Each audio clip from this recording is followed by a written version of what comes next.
सदा साहब हिन रेगिस्तान इलाइक़े में जेके भारत बुज़दिलाना हमला कया जंहिंमें ही मुख़्तार लगारी शहीद थी वियो, तव्हां हिन शहीद जे बारे में छा चवंदा?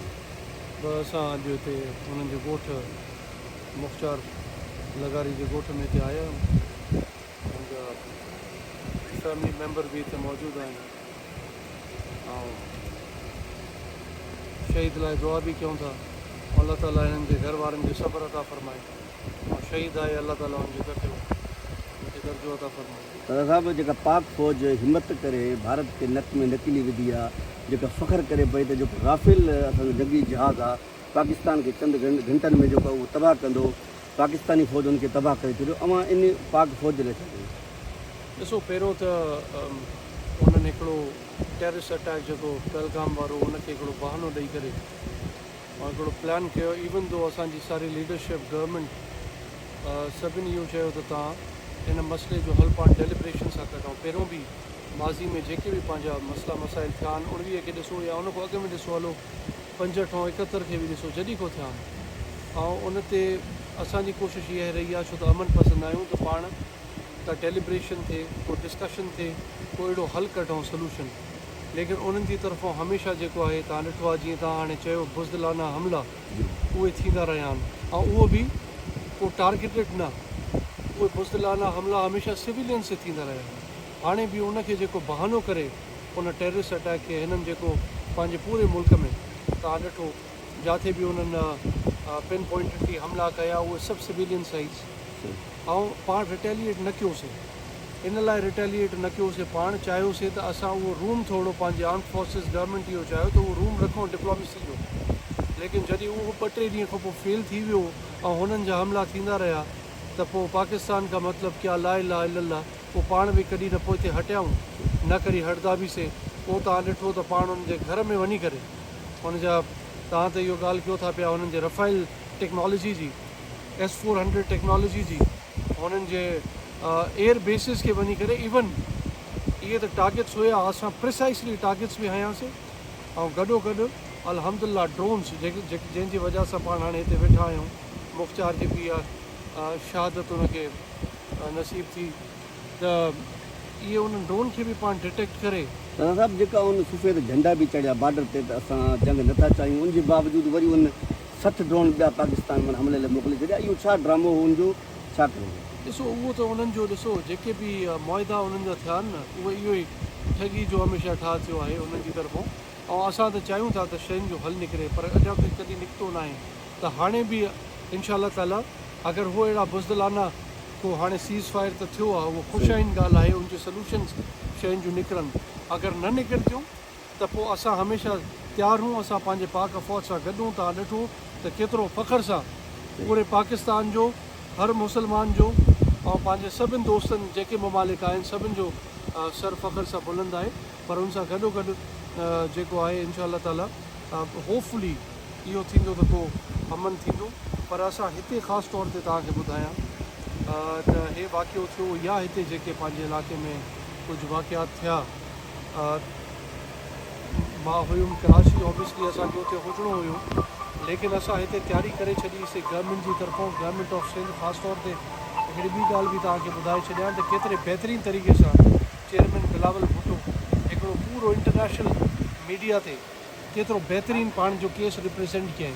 ऐं गॾोगॾु तव्हांखे बि मां सलाम पेश कंदुमि, जेके पाकिस्तान जो मीडिया आहे उन्हनि केतिरो बहितरीन तरीक़े सां ट्रांसपेरेंसी सां पंहिंजे मीडिया केतिरो बहितरीन रिपोर्टिंग कई, न कि जीअं इंडिया जी तव्हां रिपोर्टिंग ॾिठी ऐं फेक न्यूज़, ऐं उन ते हाणे बि उन जो फेक न्यूज़ और ढिंडोरा पिटंदा पिया। मुख़्तार लगारी खे हाफ़िज़ सईद जो गार्ड पेश कयो वियो। मां अॻियां बि तव्हांखे ॿुधायां त जेको मां चवां पियो त हिते असां DC साहब बि मौजूदु आहिनि, असांजी इंतिज़ामिया, असां सभिनि सां कनेक्टेड हुयासीं। ऐं असां हिते जेको बि तयारियूं मेजरमेंट्स थींदियूं आहिनि, जेके तव्हां मेजर्स वठंदा हो जंग लाइ या उन सूरत हाल में, न उन एमरजेंसी में, उहे हेल्थ जी हुजे, उहो असां गंदम जी सूरत में हुजे, राशन जी सूरत में हुजे, उहे सभु असां गवर्नमेंट कयोसीं। सभु तयारी असांजी हुई, पंहिंजे पाक फ़ौज सां गॾु बीठा हुआसीं। पर गॾु पाण मां पंहिंजी कैपेसिटी में एज़ अ पाकिस्तानी, असां बि पंहिंजी जेको बि इनकम हुई, अर्निंग हुई, पंहिंजे फ्यूल खां वठी करे, पंहिंजे वीट खां वठी करे सभु पंहिंजे मुल्क ते पंहिंजे माण्हुनि ते उन्हनि जी जान ते असांजी निसार और इंशाअल्लाह ताला अॻियां बि को बि अहिड़ो बुज़दिलाना हमिलो थिए थो त असां पाण सभु जेके हिते वेठा आहियूं सभु तयारूं पंहिंजे पाक फ़ौज सां गॾु बीठा आहियूं। साहब हाणे छा एतबार करे सघिजे थो भारत ते, छो जो हिकु दफ़े हुन सुबुह झंडो लहराए वरी हमिलो कयो, हाणे सीज़ फायर थियो आहे, अमेरिका विच में आयो आहे, छा ॾिसो, यकीन करे सघिजे थो त माना हीअ जंग बंदी थींदी? इहा ॾाढी ख़ुशाइनी ॻाल्हि आहे त अमेरिका हिक में इहो हिकिड़ो क़दम खयो आहे और हिकिड़ी सुठो या ख़ुशाइनी ॻाल्हि आहे डोनाल्ड ट्रम्प जी तरफ़ां प्रेसिडेंट जी तरफ़ां ऐं इवन ॿिया बि ममालिकनि में आहिनि जंहिं इंटरवीन कयो आहे। पर गॾोगॾु जीअं मां तव्हांखे चयुमि हिस्टोरिकली हुननि जी हिस्ट्री इहा रही आहे त हुननि हमेशह हिकिड़ो मुआदो करे ऐं उतो फिरणु ॼाणींदा आहिनि। असां छड़ो इहो जंग बंदि त हर को चाहे थो, असां अमन त चाहियूं था, पर असां कॉम्प्रोमाइज़ त पंहिंजे पाणी ते कंदासीं ऐं जेको असांजे सिविलियन्स जो जेको हुननि खून बहायो आहे, जीअं अॼु हिते वेठा आहियूं, उन्हनि जे बि कतरे कतरे जो हिसाब असां वठणु ॼाणियूं था, वरितो बि आहे माज़ी में ऐं अॻियां बि ज़रूरु वठंदासीं। आख़िरी सवाल आहे, मां तव्हांखे हुन खां अॻु में हिकिड़े अनाउंसमेंट बि कयां, मां पंहिंजी तरफ़ां जेको आहे मुख़्तियार लाइ जेके कॉन्ट्रीब्यूट करे सघूं था उन लाइ असां कयूं था। ऐं मां इन्हनि जे जेको बि पेरेंट्स हिते वेठा आहिनि, जेके घर वारा वेठा आहिनि, उन्हनि खे सिंध गवर्नमेंट जी तरफ़ां वालिद साहब वेठा आहिनि, उन्हनि जे सिंध गवर्नमेंट जी तरफ़ां ख़ासि तौर ते चेयरमैन बिलावल भुट्टो जी तरफ़ां, उन्हनि खे CM साहब जी तरफ़ां मुराद अली शाह साहब, जेकी कॉन्ट्रीब्यूशन हूंदी उहा सिंध गवर्नमेंट हिन सां कॉन्ट्रीब्यूट कंदी। इन जे बदिले तव्हां जेको हिननि जान जो नज़रानो पेश कयो आहे तव्हां नथा ॾेई सघो, जेतिरी शइ ॾींदो घटि आहे,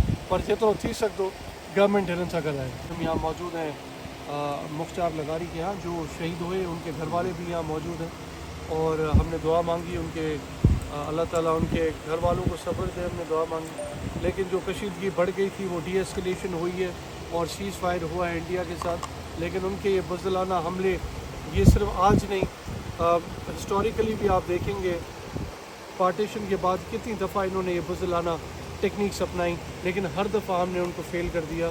और अल्हम्दुलिल्लाह इस दफ़ा भी हमारी आर्म फोर्सेस ने जो है बेखौफ जो है अल्लाह ताला पे यकीन रखते हुए, और अल्लाह ताला ने इतना बड़ा हमें विक्ट्री दी कि हमने उनकी टेक्नोलॉजी को मार गिराया, हमने उनके हौसलों को मार गिराया, हमने उनके जो है उनकी एक सोच जो थी, जो कि शुरू से एक RSS की सोच है, उसको मार गिराया।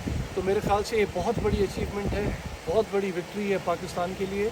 लेकिन आगे भी हम चाहते हैं कि जो भी हो अमन हो इस खित्ते में, और जो है एक हम शुरू से ही अमन चाहते थे, लेकिन हमेशा जो एक कदम बढ़ाया गया है, एक एग्रेसिवनेस दिखाई गई है, वो इंडिया की तरफ से ही हुआ है। और आज भी हमारी सारी लीडरशिप, सारे हमारे दोस्त ममालिक, और हम वो डिप्लोमेसी की हमने विंडो खोली है कि सीज़ फायर के बाद कुछ ऐसा ना हो, सब चीज़ का दुनिया में सलूशन है। हम बैठ के जो है एक डेलिब्रेशन हो हमारी, डिस्कशंस हो हमारी, और हम इंशाल्लाह ताला इस खिते में अमन चाहते हैं। लेकिन कभी अगर उन्होंने अब भी ये बुज़दिलाना टेक्निक्स और अपनी प्लानिंग्स ना छोड़ी, तो हमने पहले भी उनको माजी में मार गिराया है, उनके इरादों को, उनके नापाक इरादों को। अब भी इंशाल्लाह ताला हम एक एक फ़र्द, हम बच्चे, बूढ़े, जवान, औरतें, मर्द पाक फ़ौज के साथ करें।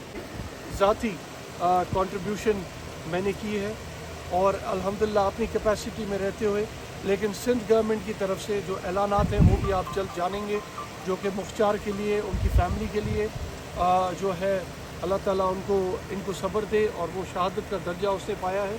तो चेयरमैन बिलावल भुट्टो साहब और साथ साथ मुराद अली शाह साहब और government of Sindh as a whole इंशाल्लाह इनके लिए कंट्रीब्यूट करेंगे, और जितना होगा उतना कम है, क्योंकि शहादत को आप कैसे तोड़ सकते हैं, लेकिन हम पूरी कोशिश करेंगे कि हम इनके साथ हमेशा खड़े रहें।